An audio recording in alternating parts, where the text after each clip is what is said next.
Hi guys, welcome back to my channel. So today we will unboxing my new mannequin.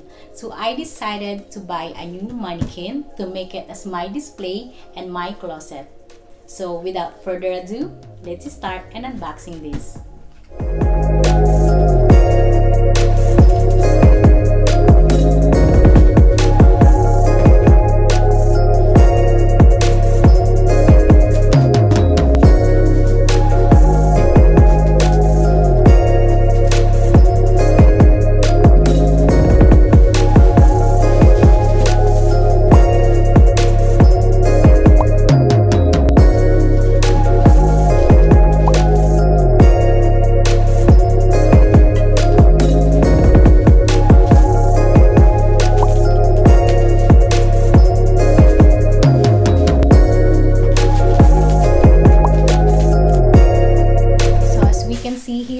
This is the body,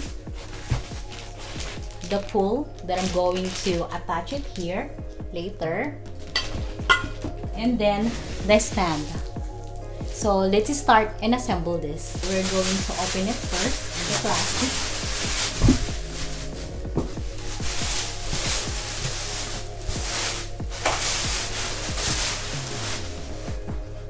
This is where you can attach the pole.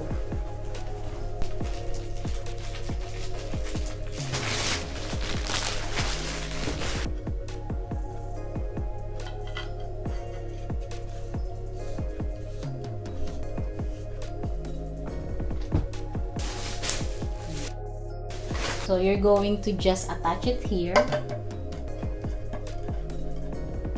Just twist it in. Okay. And then you're going to attach the mannequin. So guys, this is adjustable, so it depends on what height you prefer. So I'm going to adjust it first. I think this is okay for me. So it's done. It's easy to assemble it and it's very lightweight. You can move it wherever you want. I love my mannequin. So let's start to dress it up.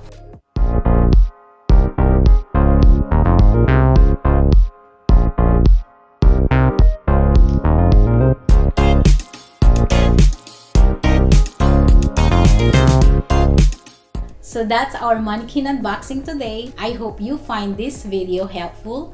And if you like this video, please give a thumbs up and don't forget to subscribe and ring the bell so you will be updated in my new videos. Until next time, bye!